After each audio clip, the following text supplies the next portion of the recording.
Welcome to the Built Right Contractor podcast, where we talk about business systems, growth strategies, and different things that you can do to make sure that your business is set up to succeed and set up to scale. My name's Brad Akers. Let's get into it.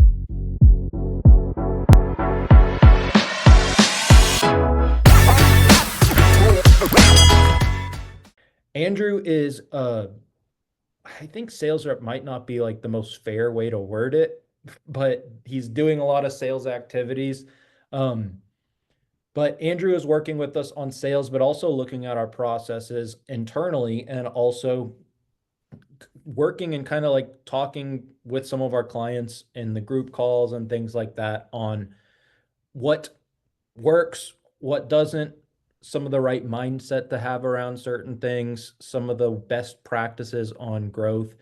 And I don't, I'm not just saying this for the sake of like making you look good or anything. Like, I've been really impressed. And I want to kind of like use this as a chance to like, I might hopefully learn a little bit more about your background and stuff too, but um, I just want to kind of dive into like how you think and how you started thinking like this. And let's just try to circle back as much as we can to like the process driven like frameworks I feel like you kind of operate by. So why don't you introduce yourself and kind of give a little bit of who is Andrew from your side, and then we'll jump into some questions. Yeah, for sure, man. Thanks, Brad. It's always great, connecting with you and talking about stuff like this. That to me is just super interesting and a lot of businesses need help with. So my background is I grew up in family business, right? Grandparents have a Christmas tree farm and, grew up on the farm working that kind of stuff. And it's a interesting thing in family business. It's definitely unique, as I'm sure you know, dealing with the roofings is a lot of family business. Oh yeah. Um, but then from there, just always had multiple things going on in business. Paper routes and food wagons, and just led up to getting into business school. Originally went for project management, but decided to switch over in 2008 when the economy crashed that there was no need for project management at that time in Yeah. construction, so switched over to business, and started taking over a local business and grew it from essentially under 1 million to almost 2.5 million in a short time frame.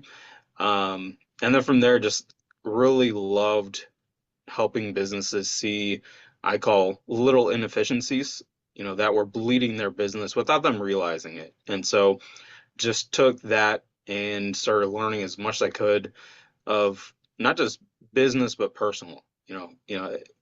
The business owner is the lifeblood of the business.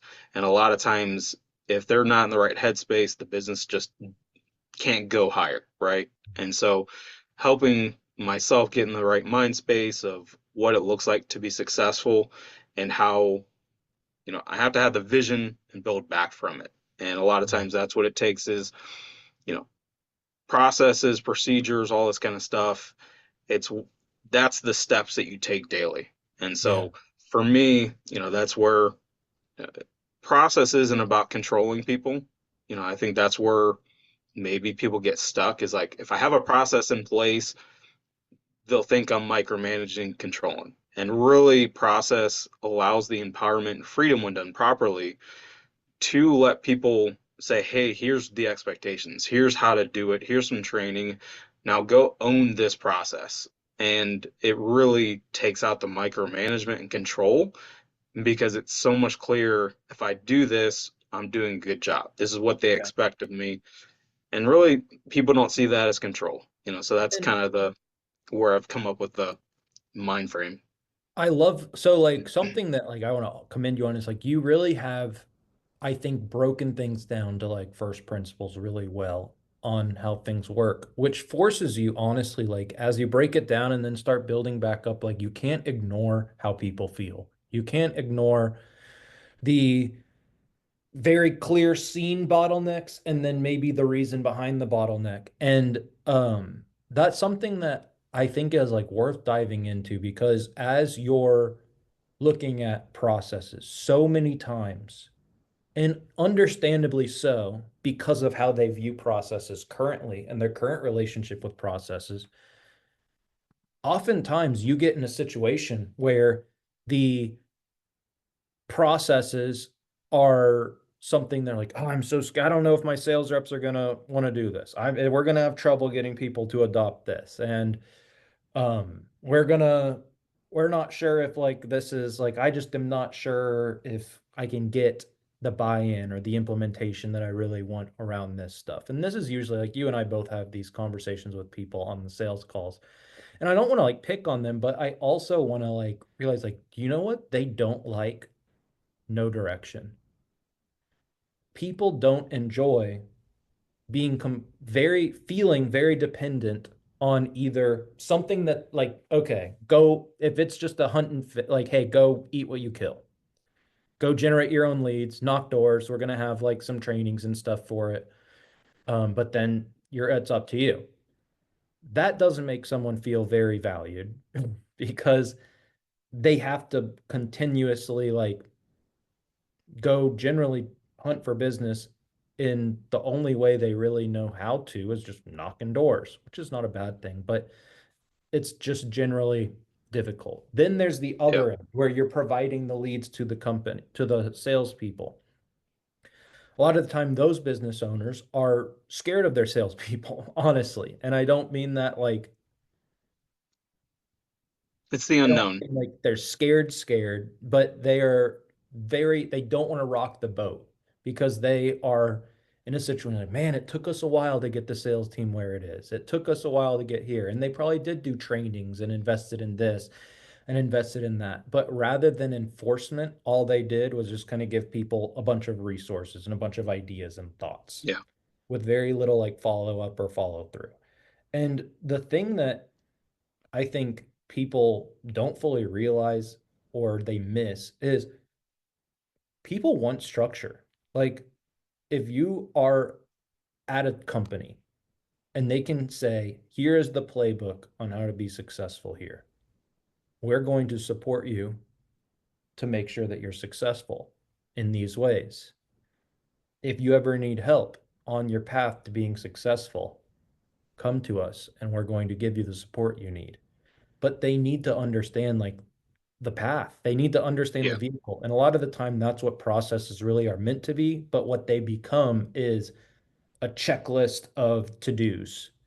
And if it's presented like that, and if that's kind of how it's sold from the top or understood even from the top, is I just need my salespeople doing what I tell them to do, then it's going to be tough. But if it's, hey, we've invested and figured out from trial and error, from time, from hiring a consultant, whatever, what an incredibly efficient path to your Yeah. success is. And we Yeah. just want to hold you accountable to being who we believe you can be, which is a successful person, and giving you this short path to that. And that's a big difference. And the thing that I think like getting that like to click for someone is tough because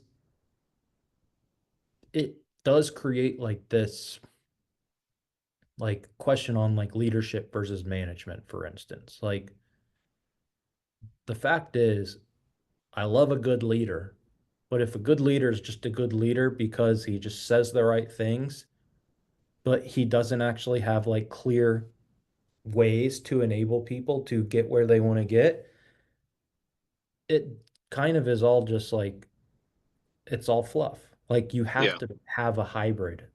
And it doesn't mean you have to play both roles. Maybe one person's the leader and then there is a manager, but like we need to have some accountability measures. And I just think that it's misunderstood. So like walk me through if you can, like some of the consulting you've done like before you and I have met like with some of these companies and like how you approach it. Because I've always been very Yeah. intrigued by it.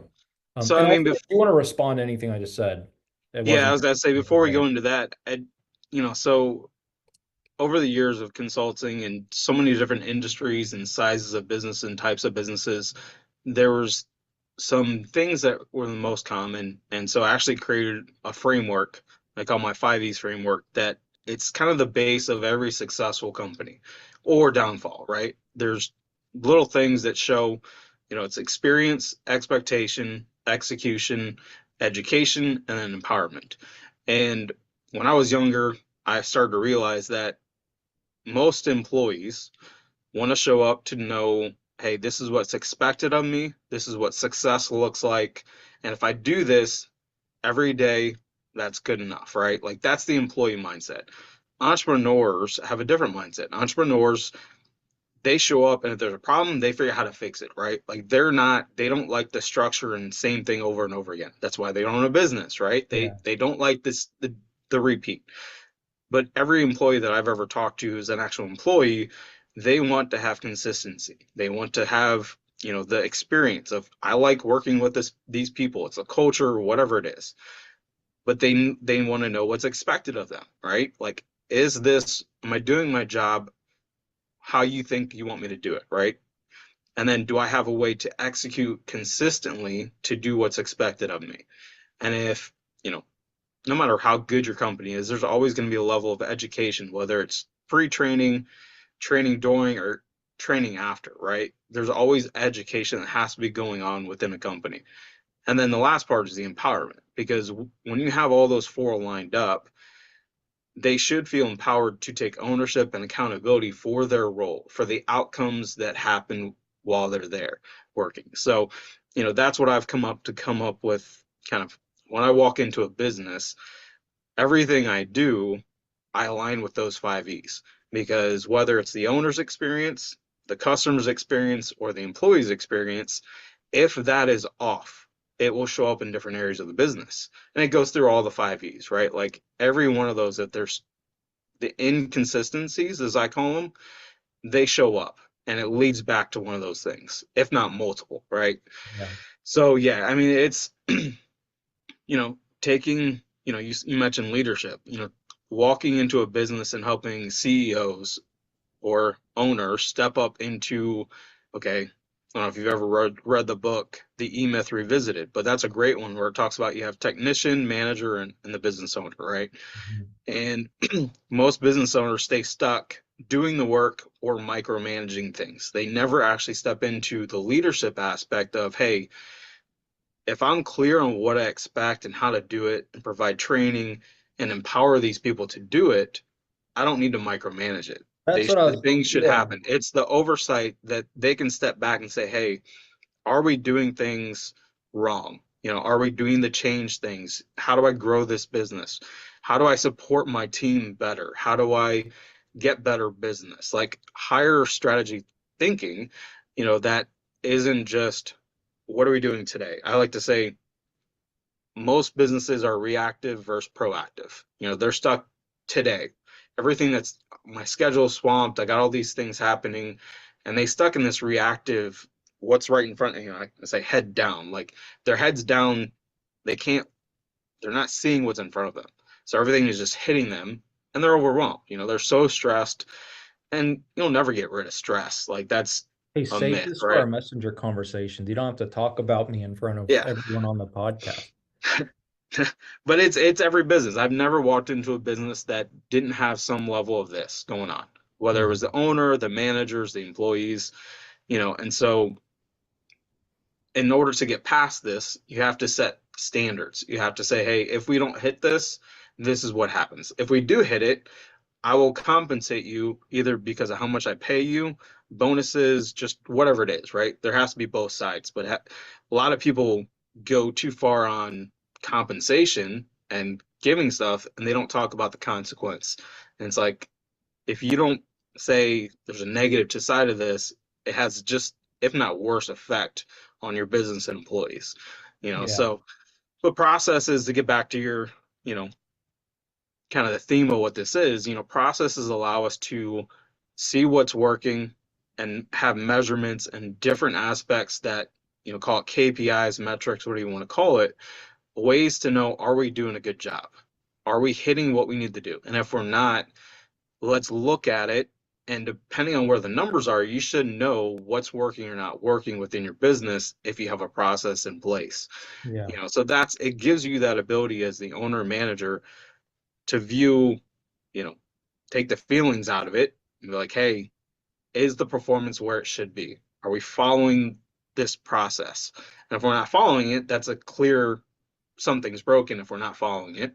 Yeah. If we're following it, what's broken, what's the bottleneck, and it helps you zoom in and figure it out a lot easier than just wasting time guessing. So, And yeah, I love you connected it to where like I was thinking as well is like, look, processes give you the ability not to micromanage. The reason you feel like you need to micromanage is because you feel like you might be just figuring out as you go, and then you're trying to get them to do what you're thinking through as a like how it should be. If you have a process that someone isn't following and then you're micromanaging them along the fact that they're not following that process and it's still not getting done, like that's a really good sign that that's not the right person. Or maybe that the process is broken, but probably that it's not the right person. So like it creates really clear signals for you as the business owner of what's working and what's not. And that's for you, but for them, they don't want you to be guessing why something that they're doing isn't working or making assumptions along what the outcome is going to be based off of incomplete information.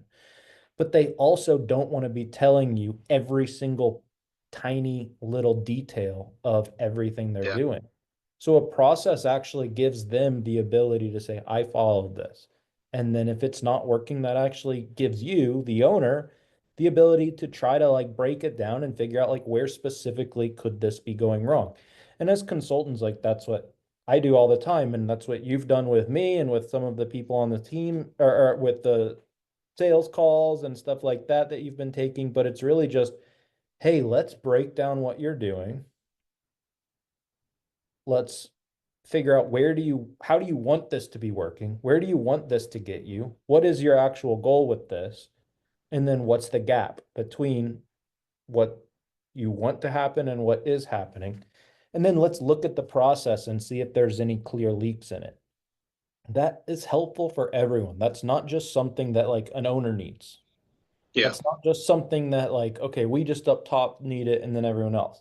And a process isn't meant to be something that someone has to just follow like have out as they're doing it all the time. Like, Yeah, it's definitely not a task list at yeah, all. You know, a process shows us what we should be doing and it has tasks within it. But if an owner just hands someone, hey, here's a task list, that is not going to help them do their job properly, right? Like if I just say, hey, know the Brad, spirit I'm behind going the to hire task you list. to answer phone calls. And, when they answer, you tell them who we are, you do this, check these things off. Like, but what's the purpose of the front desk or what's the purpose of this and why do we Right. do it this way? And, you know, giving clarity behind process and stuff like that, is crucial for it sticking, and not just being this mundane, like, well, I followed everything you said, and it's like, well, there's a human behind all of these things that we're doing. The Yeah. human doing the task, and then the human you're interacting with some of the time. So, there's it's a definitely a fine line, for process and what you call process, and It can be a checklist. Like it's not that the process cannot have checklists within it. yeah, Like, so I want to make sure like neither I know Andrew well enough to know that's not what he's saying, and I that's not what I'm saying either. But what it is like there needs to be more oomph behind it. And I know that sounds like, okay, yeah, Brad, you just said the most broad, you didn't even use a real word. But what I really mean is like, what's the spirit behind this? Like, what's the actual reason? If I'm taking phone calls and I have to ask these questions, what outcome am I responsible for within the flow of this function within the business? So they need to know that and understand. An example is like the stuff we talk about in the sales and production process around neighborhood marketing. If I told them, hey, your outcome that you're responsible for is generating appointments around your appointments and around your builds. That's the outcome that you are responsible for. It would actually probably screw everything up because they would go and they would just try to get the appointment. It's really easy and very common for people to look at the processes we talk about and just to naturally think, okay, it's just, but no, hey, you're a brand ambassador. Like that's what you're doing. You're showing people what it's like to do business with us, but you're not asking them to do business. You want to show them how well we communicate. You want to show them that you care. You want to show that you are willing and able to proactively like anticipate needs and problems. And we want to just demonstrate that as best as we can and keep them informed because that's just a nice thing to do. The outcome of the qualified conversations and the good connections and all of that, like the next outcome could be yes, more appointments. But the nice thing is we don't have to get really, really honed in on that. So, like, kind of as we're talking about it, it really is like a lot of the soft stuff is what a lot of the process is like what we need to understand. Because if we tell them the wrong outcome, even though it's a version of it, if they misunderstood the outcome, it could be bad. An example in intake, in the example you gave of like, okay, ask these 5 questions, and then from there, like what we're trying to get is for them to purchase from us. So what if that person thought, okay, so these questions need to be asked in a way to get them to buy from us. And then instead of just setting the appointment and letting the salesperson do the salesperson's thing, they like kind of tried to sell them then and there. And then the person was like, oh, I don't know, no. And they got weird vibes and they teed it up wrong for the salesperson. That's an example of, hey, down the line, yeah, we want to sell this person. But your outcome that you specifically are responsible for is this. Now, it's like the layers of lead indicators versus lag indicators. Because, and going, I think I talked about this in a previous episode, lead indicators, steps to an outcome, lag indicator, outcome. But there are layers of it. So, like for the receptionist example or the intake person example, hey, the lead indicators are ask these questions, have a positive tone, smile when you talk, maybe like try to find some, like build a little bit of rapport and get this information and like try to get like, and then a lag indicator could be like, get this information. Another lag indicator of smile when you talk is warm this prospect up, get them to like us and like dealing with us. And then the lead indicator of that would be like smile when you talk and connect with them. But if we go too far out of, all right, so what we're trying to do is like you're teeing this up for a sale and like we're going to be judging you and we're going to be like looking at how well you're doing based off of how many of these calls that you set turn into sales. That gets complicated. In the high ticketing space, that's really common of like setters get paid per close. And I get it, but also like I've never felt like it's fully fair. Because it's like, well, what if the setter did everything right? Yeah. Like, Yeah. And it goes back to, I like to use why. Like, why are we doing this task? What's the purpose behind it?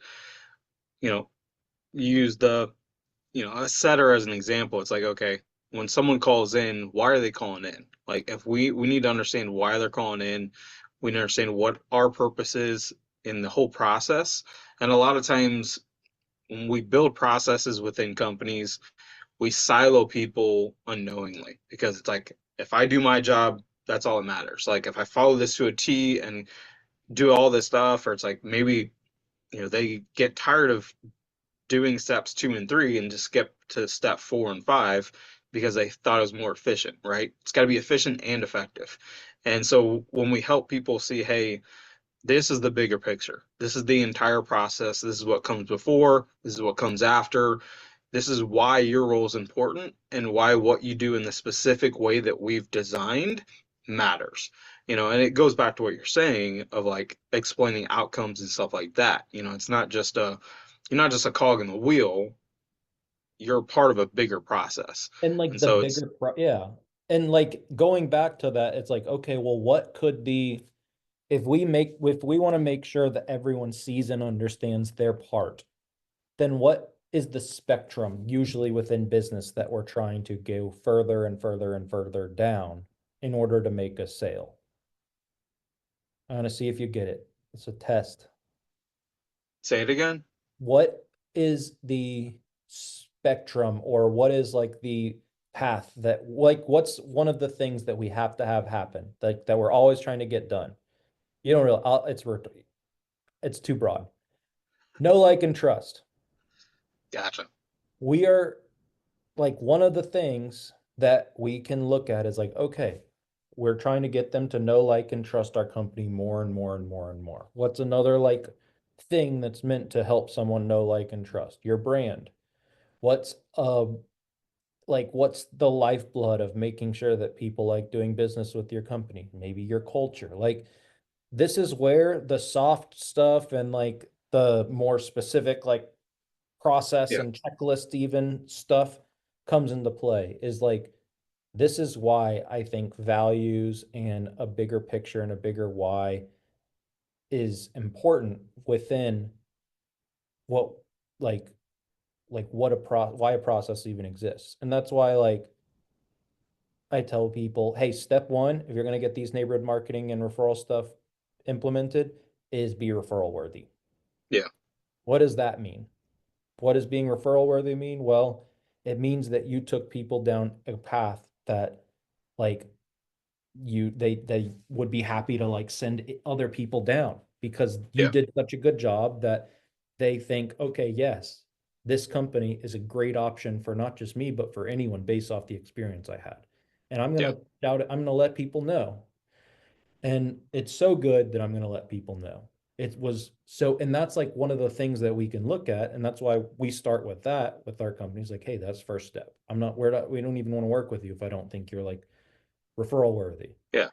And that's one of those things where it's like, okay, so you uh you are getting all of this, like, you're putting these processes in place. You're finding maybe there are checklists as part of it. There's a script for intake. There's what you're Yeah. doing at the inspection. There's what you're doing at the build. There's how you're presenting the referral program.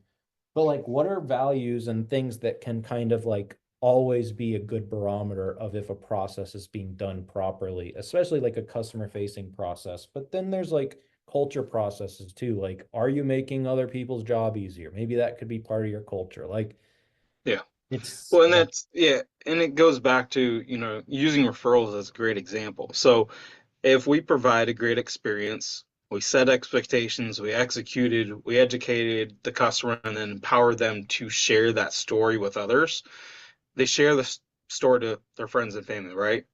What happens when their friends and family hire us to do a job?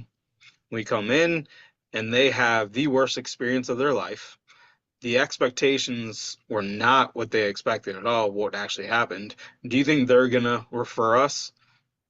no, No. it The stops the exact chain. opposite But is also gonna it's going to happen stop the because same person who had a great experience from referring you again, and it's correct. going to stop. Because So it's like, gonna go backwards and affect the person who originally gave us 5 stars. Now they're gonna be questioning, should I even refer anybody else to this company? Because from what these my family's telling me, they had the exact opposite experience and XYZ happened, right? So but this is, I talked to a lot of people and that's they good. talk about referrals and sales and all these things. And you know, the biggest reason they have that inconsistency is because, you know, there's no clear process and structure in place to make it consistent. So if you're not setting expectations for your team internally and a clear way to execute that consistently, you're never going to get the same result every time. Because you're not ever going to be able, and like, my version of that is like create controls. Yeah, But like, it's exactly that. It's like, okay, great.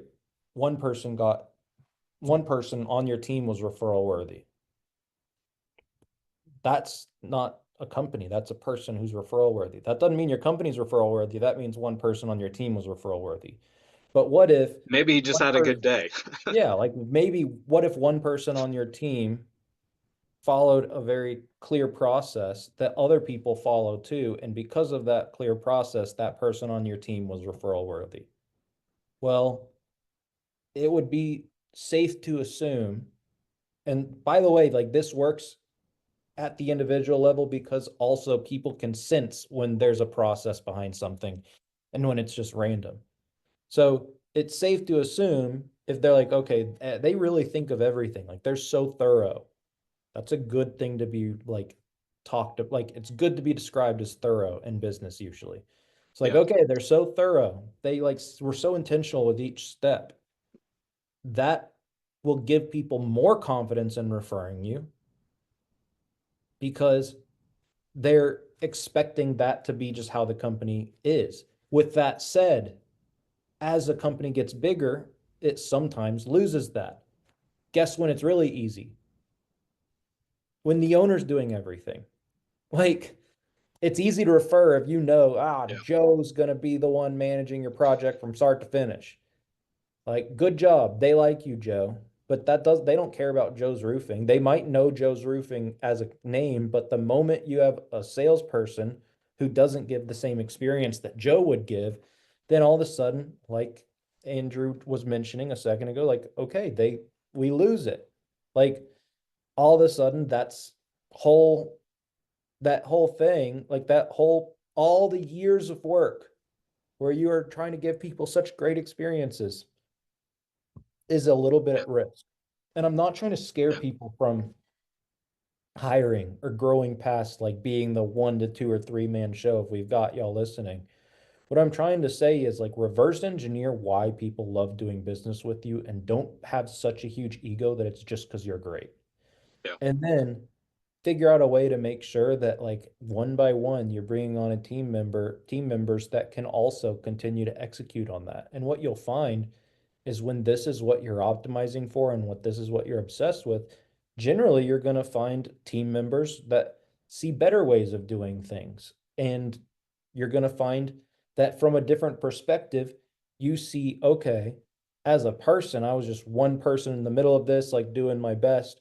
But now that I'm on the outside, I can show what was I doing well, but I can also see what I could have done even better and then make sure that that's being executed on a normal basis because it's easier from that perspective. Or I have an admin that can support my salesperson.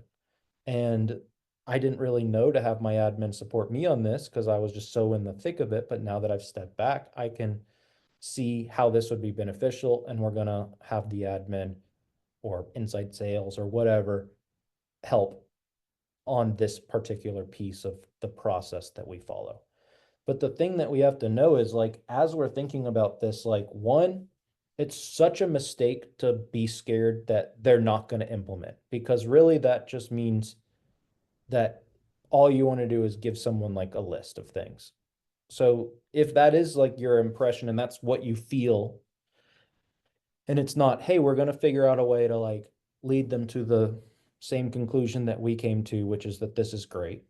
We're doing this for the great, like for the clients or for like the others on the team or whatever, not just so the owner makes more money.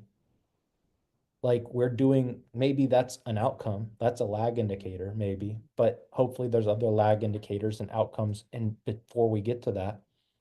And we have all this stuff organized so that we can take care of people better. And if we can like communicate that, hey, I need y'all to be ambassadors of what we stand for.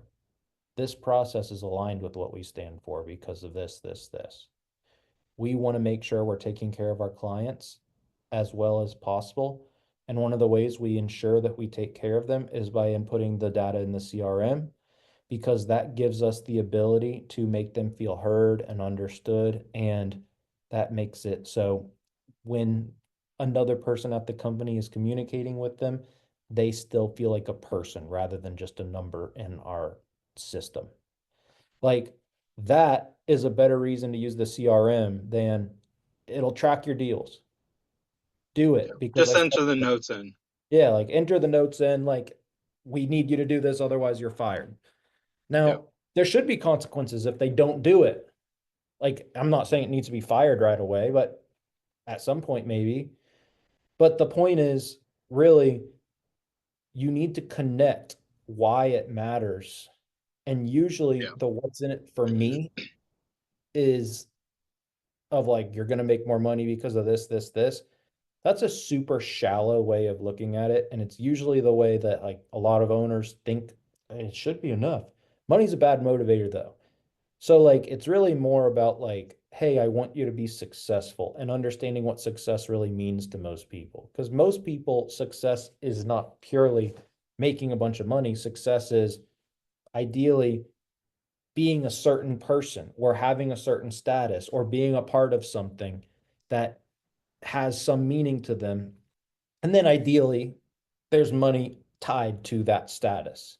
There's money tied to those daily activities that they picture being like success being.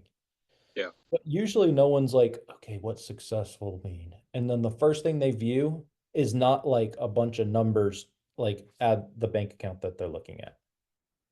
Like that's there's people like that, but that's not most people. Most people, Right. they picture success is like they're walking in the office and everyone's telling them how great of a month they had. And they got it like they're picturing through their perfect day, like everyone's like, hey, great month last month. And then all of a sudden, like, hey, you got a review. They gave you a shout out. Like, hey, Susie said you were the best roofer. Like you completely changed her opinion on roofing companies. Good job, Joe. Like that's the kind of stuff that like people picture when they think of success. So we don't need to just like it will do it so you make more money. Say do it because this is going to be how you have clients that feel the most taken care of. And the nice thing is when clients feel really taken care of, that's going to usually circle back to outcome, like whatever. Yeah. And like people just like to make it too simple. And I think that like what we need to do is like when we're trying to get people to implement processes and talk through what processes are what, we need to like be able to touch on the different priorities people have because they are different per person, but they're also different. Um, but they're also like a lot more complex than just like make money. Like I always say, like if all you want to do is make money, go knock doors. You're gonna get the door slammed in your face. That's fine because that's the shortest path to making sales, almost always. Like because if you can't close, like it's not spending a bunch of money and then having appointments pop up. But it's not what I actually think you should do because it's not fun and it potentially like wrecks the status of your company if you just knock doors all day every day. Not because I want it to. I think door to door is great. With that said, homeowners don't like it. So like you could be looked at poorly if you knock doors every day. And if that's a risk, the more doors you knock, the more likely the more people that potentially could look at you poorly, Yeah. which is fine. But that's me digressing. To land that, it really is just about like what's the why? Like what is the actual motivator that we can speak towards when we're trying to talk about a process or something that we need implemented? And how can we tie it to like their identity, like who they want to be? What does that successful version of them look like? And how can we tie whatever process we want to enforce, but I know that's kind of a harsh, intense word for it, but like the process that we want implemented, the one that we want being done by our team, what's going to make them want to do it? Like, what's the identity look like? Like, who is that person? So, you want to add anything? I know I kind of just like all No, over. I mean, no, I mean, and the enforcement thing is a little, it is a harsh word to a lot of people, but if you don't have a standard and say this is the standard, it's really hard to know if you're hitting or missing at one. But the other thing is too, most people have a mission or value that they live by, and that they believe why their business is and why they do business to begin with, right? Like what their mission is, what their values are as people, as a company. And we don't have set standards, then no one really knows what you stand for. No one knows what you're in business for. They, just take money from people. Like, who are you as a person, as a company? And the standards allow us to say, hey, as an employee, this is where you got to hit so we can give that consistent experience to our customers. And then, the process, to tie it back to what you're saying about process, like processes and procedures, all these things help create that standard. And the standard is there to guide the employees, it's there to guide the customers, and it's there to help the business owner. Hey, are we hitting what we said we want to hit? Whether it's revenue, whether it's profit, whether it's helping, 1,000, families, whatever the goal was, if we don't have a standard, we're never going to be able to hit it consistently. Yeah. And then we're not going to know, okay, if we hit it, why did we hit it? Right? Like, so processes are used both to know why we did something successfully, but also if we are failing, why are we failing? Like, you have to use process for both. And a lot of times people, the only time they focus on process is when things are going bad. Like, they don't ever look at, okay, what were we doing when we were hitting 5 million a year? Like, what were we doing successfully? What caused that to happen? Sometimes it's a fluke, but 9 times out of 10, there was something, whether it was the culture, whether it was certain things that lined up that allowed them to hit the 5 mil or 10 mil, whatever it is. Like, the numbers are, that doesn't matter. It's like whatever goal that we hit, like most businesses hit within a few years their peak and then they start going back down. And it's because they didn't take the time to record, document what was working. So now they're just trying everything. And every salesperson does it this way because that's how they think it should be done. Every employee does it different. Like, there's no standard to help anyone track who's doing it right. So you just got a hot mess and going on.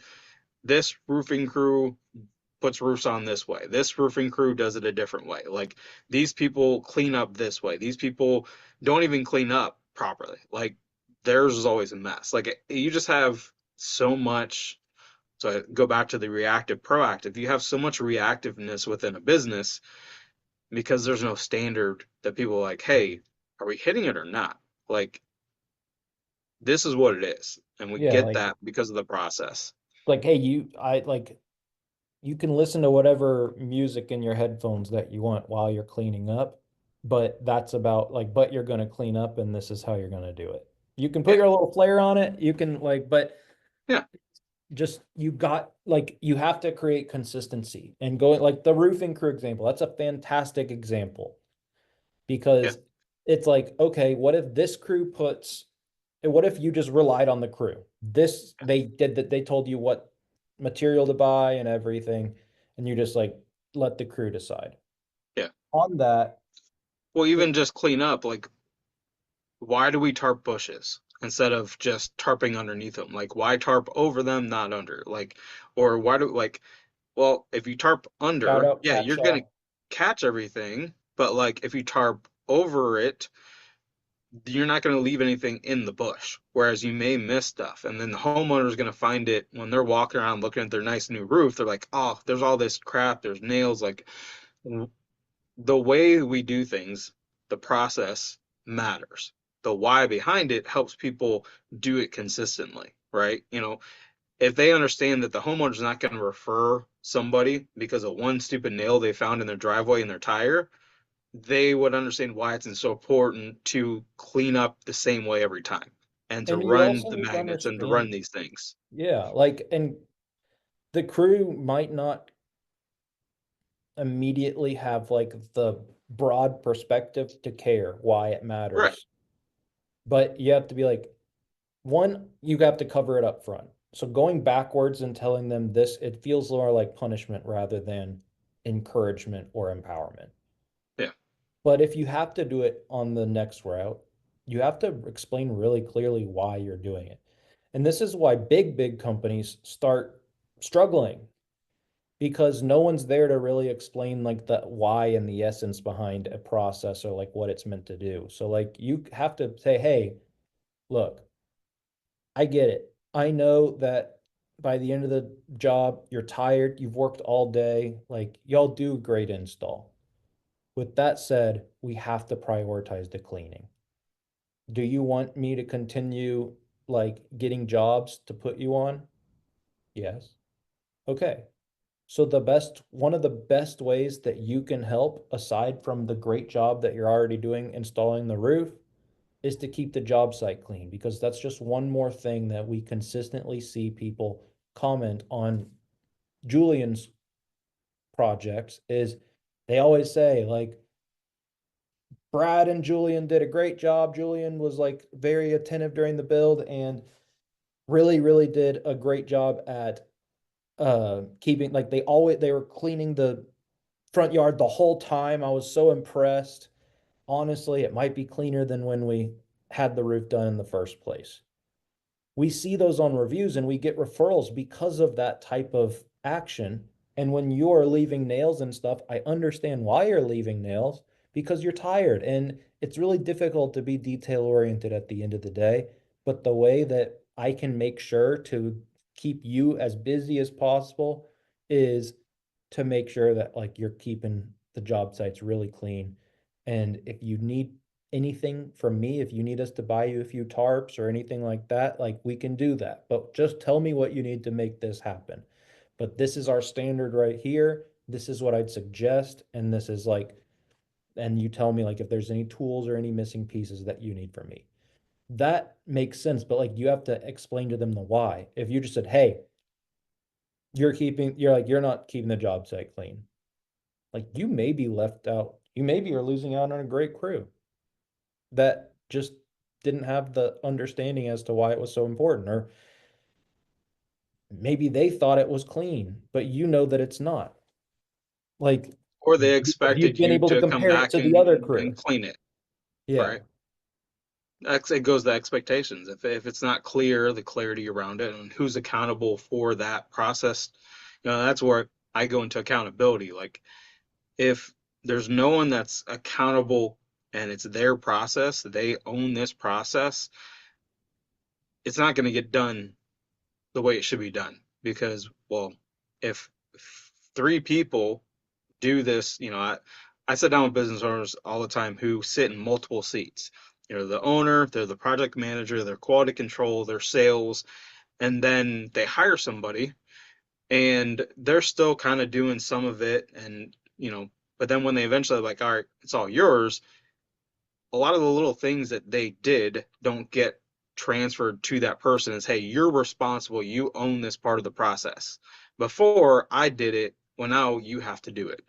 Like, or they micromanage, and so that person doesn't feel they can actually own that process because they don't like they're afraid to do it because maybe the owner is going to do it, and it's like, or they're just unsure, right? Like, so when people know, hey, this is part of your process, this is what's expected to hit the standard, they can have accountability and ownership of that. And it's a lot easier to be like, okay, I can be proud of the work I'm doing and the process that I'm doing because it's mine. Like I'm in control. I have this part. This is what makes the company this successful that they are, right? You know, referrals come, the 5 stars because of the work we do. So it goes back to all of that, right? And It's crucial to have yeah. that. And this like and we'll wrap up here in a second, but like this is the type of stuff like reward people with the right things. Like figure out what like for instance, if you want to get a salesperson to do a specific thing or get more reviews even, one, reverse engineer for them how they should be getting reviews and then give them a little bonus per review. If you want that your project manager to get reviews, then make sure that they're getting like that's like somehow celebrated, whether it's financially or something. So like finding what are the carrots, like what are the things that we can do to reinforce the behavior is important too. And we also just need to make sure it's the right things. Like, Yeah. um, Monthly scorecards are great for that. Like, hey, yeah. here's the expectations, here's the standards. This month, did you hit them or not? And if they do, then they get, a lot of companies do like compensation bonuses based on like weighted averages, right? Of like how well did the company do? Where did you score? Like were you good or bad? And if Yeah. you're good, then you get a little bit bigger piece of that bonus. If you're bad, then obviously you don't get any of the bonus, right? So it incentivizes to do different, but it helps them know I did good or not. What do I need to work on, right? And then Hmm. you can. But if we're not tracking, we're not measuring, we can't do anything about it, right? So that ties into what you're saying a lot. Love it. Well, Andrew, because you're doing a lot of sales calls right now for us, I'm going to give you a chance to just give people a direct why should they hire Built Right? So over the past few weeks, taking calls with roofing companies, the biggest thing that I've seen, and one of the biggest reasons is that I work with Brad, doing what I do with him, people come in thinking they have a lead problem. They just need to get more leads. Like their sales are down, they're inconsistent. If I just had more leads, if they hired, different marketing agencies or all these different things, like I just need more leads. And 9 times out of 10, as I talk through their process and different things in the business, I realize, well, you're getting enough leads, or maybe you're not, but what you do with that lead at all the different stages is why you're not getting referrals, why you're not getting the neighbors, why you're not all, taking one lead and turning it to many.